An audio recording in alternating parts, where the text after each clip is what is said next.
का स्वरूप भी वर्तमान समय में जैसा है देख रहे हैं। तो पहला सवाल मैं आपसे लूँगा कि वर्तमान में हनुमना की जो स्थिति है वह किस विकास वाली जो है तो वह कहाँ आप देख रहे हैं हनुमना के विकास की। विकसित हनुमना और स्वच्छ हनुमना का जो सपना था आप लोगों का, ये क्षेत्रीय लोगों का भी था, तो वो साकार नहीं होता रहा। इसमें जिम्मेदारी किसकी तय करे, कौन है इसका मेन जिम्मेदार? और मैं थोड़ा रुको, गरीब क्षेत्र हनुमना कैसे, जबकि यहाँ पर खनिज संपदा का आभार है। पूरे मऊगंज विधान में सबसे ज़्यादा खनिज संपदा है तो हनुमना क्षेत्र में है। कृषर संचालित है, आरटीओ संचालित, तो गरीब क्षेत्र कहाँ से अब इसको वो कर सकते? किस मामले? अभी जो मऊगंज से वर्तमान विधायक हैं वो भारतीय जनता पार्टी से हैं और मऊगंज विधानसभा में भारतीय जनता पार्टी के विधायक, प्रदेश में भारतीय जनता पार्टी सरकार और केंद्र में भी भारतीय जनता पार्टी सरकार। तो कितनी जो विकास वाली राजनीति थी, कितनी आप लोगों की अपेक्षाओं पर कितना खरे उतरे हैं, थोड़ा उनके बारे में। नमस्कार साथियों, आज के इस खास शो में हमारे साथ जो हमारे मेहमान हैं वह एक गांधीवादी विचारधारा से लगाव रखते हैं, सामाजिक गतिविधियों में भी अग्रणी भूमिका में रहते हैं और प्रखर विचारक, धार्मिक चिंतक भी हैं। आदरणीय मुन्ना लाल जी गुप्ता, पूर्व शिक्षक। सबसे पहले मैं उनका अपने चैनल में स्वागत करूँ। सर, स्वागत है हमारे चैनल में। धन्यवाद सर। आप अपने इस जीवन के कालखंड में कई राजनेताओं को देखा होगा और हनुमना का स्वरूप भी वर्तमान समय में जैसा है देख रहे हैं। तो पहला सवाल मैं आपसे लूँगा कि वर्तमान में हनुमना की जो स्थिति है वह किस विकास वाली जो है तो वह कहाँ आप देख रहे हैं हनुमना को विकास की दृष्टि से? देखिए, विकास की दृष्टि से तो हनुमना बहुत पिछड़ा हुआ है अभी तक। उसके पूर्व भी खासकर व्यापारिक क्षेत्र में हनुमना बहुत पिछड़ा हुआ है। राजनीतिक क्षेत्र की बात करें तो हमारा ये क्षेत्र मऊगंज विधानसभा में आता है। तो हम राजनीतिक क्षेत्र की जब बात करते हैं तो हमारे क्षेत्र मऊगंज में विधानसभा क्षेत्र में चाहे कोई भी पार्टी हो, चाहे कांग्रेस पार्टी हो, चाहे भारतीय जनता पार्टी हो, चाहे अन्य पार्टी हो, हमारे लोकल नेताओं को इग्नोर किया जाता है, जबकि दूसरे क्षेत्र से लोगों को यहाँ पर ला करके थोप दिया जाता है। इसे हम विडंबना कहें या क्या कहें, ये राजनेताओं की सोच है। जहाँ तक सामाजिक क्षेत्र की बात है, सामाजिक क्षेत्र में हनुमना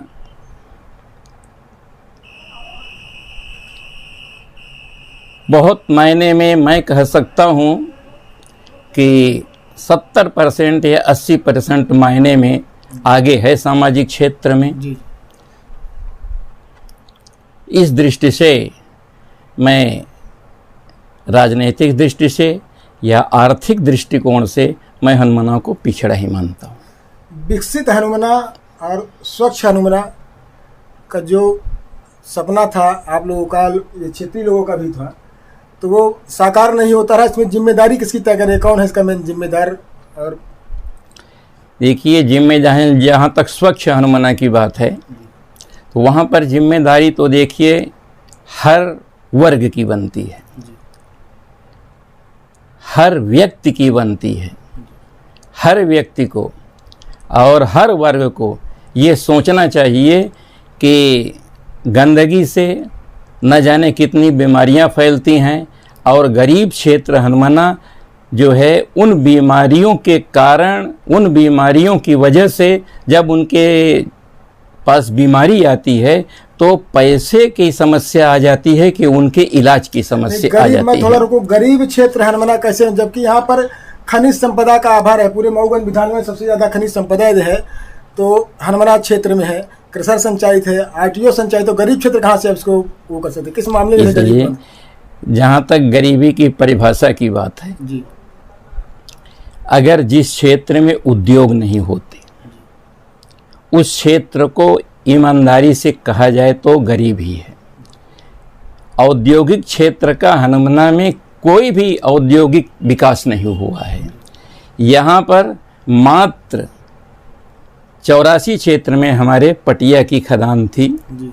जो वो भी समाप्त प्राय हैं।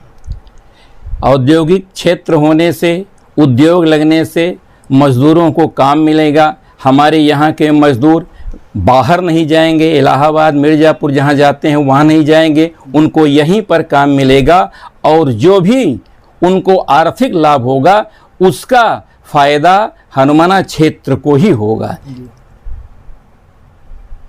ये पटिया की खदान जो आपने बात की तो बंद होने के कगार में है, आखिर क्यों? नए उद्योग नहीं लग रहे हैं, तो इसके क्या वजह है, क्या इसमें ये कमियां किसकी मानते हैं इसमें? इसकी ये राजनीतिक सोच का परिणाम है। अगर हमारे यहाँ का विधायक, अगर हमारे यहाँ का सांसद, अगर वास्तव, चूंकि ये यूपी की सीमा से लगा हुआ है, देखिए यूपी की सीमा से लगा हुआ है और यूपी की सीमा के लगा होने के कारण इसको विकसित किया जा सकता है। इसके पहले जब माननीय उमा भारती जी यहाँ पर आई थी, मुख्यमंत्री मध्य प्रदेश सरकार की, तो यहाँ पर ये एक क्या कहते हैं, फाल है, वहाँ पर फाल से विद्युत उपजाने की बात उन्होंने अपने भाषण में कही थी। लेकिन संयोग कहें या दुर्योग कहें कि वो काम पूरा करने से पहले ही उनको मुख्यमंत्री पद से हटना पड़ा और ये क्षेत्र जो है अविकसित रह गया। अभी जो मऊगंज से वर्तमान विधायक हैं वो भारतीय जनता पार्टी से हैं और मऊगंज विधानसभा में भारतीय जनता पार्टी के विधायक, प्रदेश में भारतीय जनता पार्टी की सरकार और केंद्र में भी भारतीय जनता पार्टी की सरकार, तो कितनी जो विकास वाली राजनीति थी, कितनी आप लोगों की अपेक्षाओं पर कितना खरे उतरे, थोड़ा उनके बारे में भी आप अपना विचार रख सकते हैं। देखिए, बात आप बहुत सही कह रहे हैं। शासन भारतीय जनता पार्टी का है, विधायक भी मऊगंज का भारतीय जनता पार्टी का ही है। प्रश्न उठता है, देखिए लगाव का, जनता से लगाव का प्रश्न उठता है, वहाँ के क्षेत्रीय विकास का प्रश्न उठता है। यदि आपके हृदय में मऊगंज की जनता से या हनुमाना की जनता से वास्तविक लगाव होता, जिसे लगाव कहते हैं, अंतर से लगाव होता, तो निश्चित है आप हनुमाना मऊगंज के बारे में कुछ सोचते, और कुछ सोचते ही नहीं बल्कि करते भी। लेकिन हम तो यही कहेंगे कि उस लगाव की कमी के कारण इस क्षेत्र का विकास नहीं हो सका। अन्यथा विधानसभा में क्वेश्चन उठाए जा सकते थे, मुख्यमंत्री को मजबूर किया जा सकता था और उनके ऊपर दबाव डाला जा सकता था कि ये पिछड़ा जो हनुमाना क्षेत्र है उसमें उद्योग लगा करके वहाँ की जनता को राहत दिलाया जा सकता था। अब चूंकि 15 महीने बाद चुनाव है तो सभी राजनेताओं का हनुमाना क्षेत्र के ही, चूंकि यहाँ पर 98 ग्राम पंचायत है और बड़ा जनपद हनुमाना है, तो सभी का इधर ही फोकस है। तो क्या लग रहा है किस आधार पर आएंगे और क्या लोगों से उनके मदद कैसे, वर्तमान खासकर वर्तमान विधायक और पूर्व विधायक और आने वाले जो, वो भी सभी लोगों का फोकस हनुमाना में है। तो पूर्व विधायक तो देखिए अपने क्षेत्र के ही हैं जी, बन्ना के हैं जी, और जो वर्तमान विधायक हैं वो भी दौड़ा मारेंगे जी, वो भी आएंगे वोट लेने के लिए, तो सभी आएंगे। और जिम्मेदारी बनती है पब्लिक की, जी, हम किसको सपोर्ट करें या किसको न करें, ये जिम्मेदारी देखिए पब्लिक की बनती है। पब्लिक को ये सोचना होगा, जनता को ये सोचना होगा कि हमारे अर्थ के लिए, हमारे समाज के लिए, हमारे हनुमाना के लिए, हमारे मऊगंज के लिए कौन व्यक्ति कितना कर सकता है, इस बात पर निर्भर करेगा यहाँ के विकास का। और उसी को हनुमाना की जनता को सोचना होगा कि हमें किसको वोट करना है। आप अच्छे विचारक माने जाते हैं इस क्षेत्र से, मैंने सर्वे किया, इसके बाद आपके पास तक मैं पहुंच पाया हूं। धन्यवाद, धन्यवाद। तो उसके लिए मैं एक बहुप्रतीक्षित मार्ग जो मऊगंज विधानसभा की जनता के लेकर, जिला को लेकर है, तो क्या लग रहा है कि मऊगंज जिला बनेगा? चूँकि अभी वर्तमान विधायक ने उसको थोड़ा हवा भी दी है, तो समय चूँकि कम है, 3.5 साल का कार्यकाल बीत चुका है, 15 महीने का टाइम है, तो क्या मऊगंज को जिला बन पाएगा कि सिर्फ एक राजनीतिक स्टंट इसे कहा जाए, वोट का जुगाड़ मैनेजमेंट करने के लिए? देखिए, मेरा जहाँ तक अतीत का भी अनुभव है जी, और जहाँ तक भविष्य की ओर मेरे दृष्टिकोण जा रहा है, मेरा दृष्टिकोण, जी,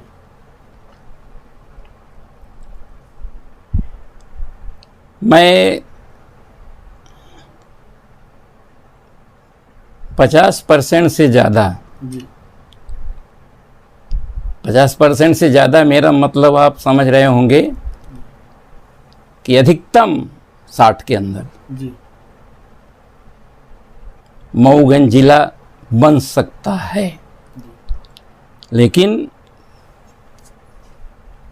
50%, यूं कहें कि 50-50 में आप रख लीजिए, जी, बन भी सकता है और नहीं भी बन सकता है, क्योंकि इसके लगभग 2 पंचवर्षीय हो गए हैं। जब शिवराज सिंह जी यहाँ आए थे जी, तो उन्होंने कहा था, 2 या 3 पंचवर्षीय, हमको याद तो नहीं है कन्फर्म, 2 या 3 पंचवर्षीय पहले सुबह शिवराज सिंह जी आए थे, उन्होंने कहा था कि आप मऊगंज से भाजपा का विधायक जिताओ, मैं मऊगंज को जिला बनाऊंगा।